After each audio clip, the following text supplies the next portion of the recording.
meile on esitatud valeandmeid, et see kogus ei ole 180 kuupi, mis on Niiva Autotransi hoovi peal, vaid tegelikult peaksid laenuotsused tulema nõukogust, aga nõukogu otsus on meil tulnud millal? Pärast laenu. Pärast laenu, jah. Jah, pärast laenu. Pärast laenulepingu allakirjutamist. Kõigepealt tere kõigile iidlane.ee vaatajatele ja taaskord teeme väikese volikogu istungi kokkuvõtte nii-öelda veidi lühendatud kujul, sellepärast volikogu istung on pikk ja tõenäoliselt seda paljud ei viitsi täies pikkuses vaadata. Kes tunneb huvi, siis siin sees on alkoholivaba õlu, et Toomas Remmelgoor ei joo eetris alkoholi. Aga ühesõnaga meil tegelikult tuleb siia üks inimene veel varsti, aga Eesti mõjukamate edetabel. Ja, mõjukamad inimesed. Sinna, aga me oleme nii kärsitud, et me hakkame juba pihta. Ja täna oli meil siis 18. juuni istung, kus oli 22 päevakorrapunkti ja nende hulgas loomulikult on sellised väga lihtsad ja üheselt mõistetavad punktid, kus ei ole vaja kindlasti pikalt rääkida, mõni asi alles on esimesel lugemisel. Aga hakkame siis algusest pihta. Vallavanema info. Ei, vabandust, sõnavõtud alguses. Millised sõnavõtud meil täna päeva alguses olid? Valdavalt nad olid ikkagi suunatud üürimajale ja tänase koalitsiooni tegemistele, et vähemalt mina üritasin selle nagu tähelepanu juhtida, ja ma arvasin juba ette seda, et vallavanemale ei saa küsimusi esitada, siis teravik läks juba selle peale, et seda infot nagu edastada, mis on need põhiprobleemid meil vallas ees ootamas, et sellele sai tähelepanu juhitud. Seal mina mäletan selgelt Inge sõnavõttu, kus seda saavad kõik täispikkuses loomulikult ise järgi vaadata. Meie praegu teeme kokkuvõtet, eks ole. Inge Talts luges ette enda poolt pankadele saadetud kirja, mis on praegusel hetkel saanud nii-öelda uueks tüliõunaks ilma põhjuseta, sellepärast, et Inge Talts ei ole palunud ennast ühegi panga krediidikomiteesse ja Inge Taltsi kirja eesmärk ei olnud mitte midagi segada ega takistada, vaid kirja eesmärgiks oli see, et juhul kui Sadama üürimaja on taotlemas uut refinantseerimislaenu, siis sellesse võiks suhtuda kõrgendatud tähelepanuga, kuna varasemad laenud, mis Sadama üürimaja OÜ-l on, nii Hiiu Investilaen kui Leedu pangas Smego või SME laen on tänaseni opositsiooni arvates selgelt väga kahtlaselt vormistatud, et tegelikult peaksid laenuotsused tulema nõukogust, aga nõukogu otsus on meil tulnud millal? Pärast laenu. Pärast laenu, jah. Jah, pärast laenu. Pärast laenulepingu allakirjutamist. Kõigepealt laen ja siis nõukogu otsus. Ja. Et kuna taust on selline, siis inimesed ilmselt saavad meist aru, et sellise taustaga ei ole mõistlik lasta juhatuse liikmel üksinda samamoodi minna järgmist laenu võtma. Ja eesmärk ei olnud mitte ärge andke laenu, vaid eesmärk oli, et kontrollige, kas laenu saab anda. Kas on dokumentatsiooniga asjad korras. See oli tegelik eesmärk ja Inge kandis selle täna ette, vaadake palun seda pikast järelvaatamisest ja see oli ka põhiline kriitikaobjekte täna. Jah, kuna see laen võeti nii suure riskiga, siis meid hakati seal koolitama kõvasti, kuidas me peaksime minema nagu ettevõtluskoolitust saama. Revisjonikomisjon koolitusele. Revisjonikomisjonis koolitusele mõtlesin kiiresti mälus, et ma olen ettevõtte aastast 92 juba, ja ka ennem olnud seda juba ka majal nagu tööl, et noh, mis meil nagu toimub, et midagi nagu täiesti nihkes selles mõttes, et meie arvates pigem peaks just koalitsiooni poolt olema ennem nagu koolitatud, kes olid nõukogu liikmed. Ühesõnaga, täna läks nagu tegelikult nagu üsna ebameeldivaks, et päris meie nagu oleme osutanud tegelikult vähemalt meie hinnangul väga olulistele asjadele, mida oleks võimalik teha veel korda, osaliselt või täielikult, mõnda asja mitte, mõnda oleks. Ja siis me saime täna vastu päris isiklikku rünnakut tegelikult. Jah, saime. Minule viidati näiteks, et revisjonikomisjon peaks käima koolitusel, et mulle on 5 korda saadetud edasi seda. Vastab tõele, et ma olen 2 korda registreerinud, vald on olnud kinnitanud isegi tasumise, kuna meil on ette nähtud koolituskulu. Koolitus on mõlemal korral ära jäänud, aga ma täna ei ole nagu kindel, et seda selles mõttes selles olukorras sealt midagi täiendavat oleks tulnud, et ma ei näe, et me oleks midagi valesti teinud, et ja siis revisjonikomisjon, et umbes, mis meie süüdistus, et info või ärisaladus või info lekib, eks ole. Seda jällegi vaadake ise täpselt sõnastus üle, meil ei ole praegu ülekanne ees. No, kus ta siis lekib, kui protokollid on avalikud? Jah, ja teistpidi see, et mida seal üldse lekitada.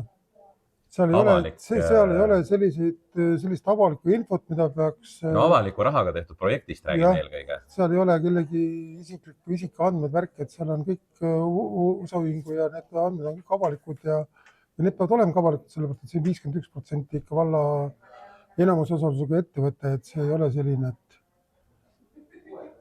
et see on pläma tegelikult selles mõttes, nagu ütleme otse, vaata, et see kriitika tegelikult nagu sorry, aga ma ei taha seda üldse. See on mage selles mõttes, et ja ma ütlen otse, nagu ütlesin, mage nagu sinu sõnadega ja seal on tegelikult probleem see, et kõige suurem ärisaladus on see, et sellest ei tohi, nende saamatusest ei tohi üldse rääkida, et see on nagu see.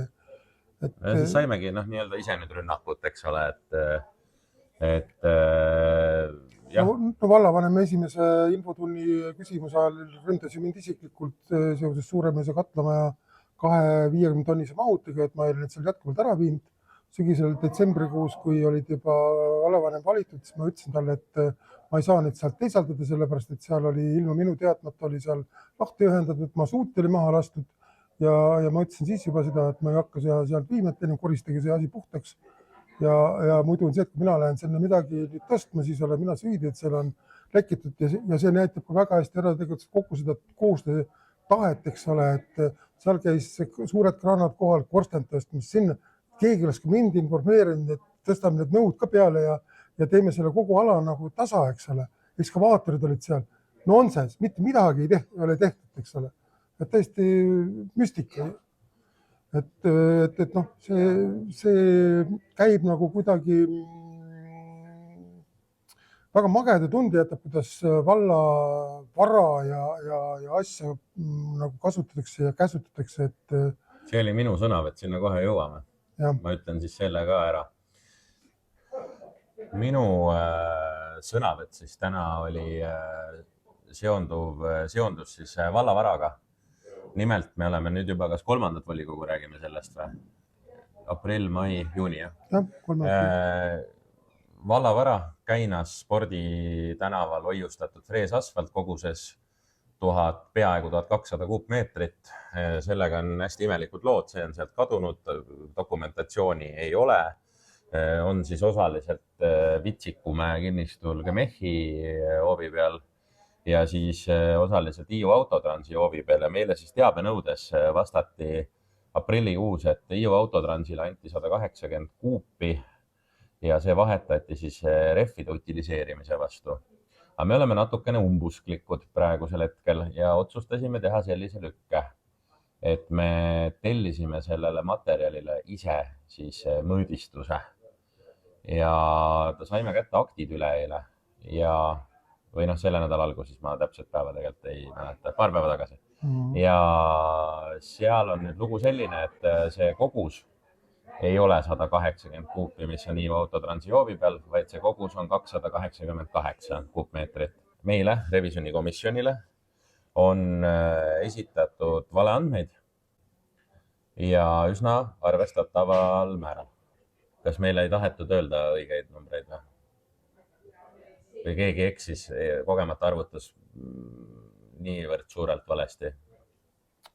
Jah, seda on väga keeruline öelda, et... No me tegelikult ei tea, aga fakt on see, et meil esitati valeandmeid.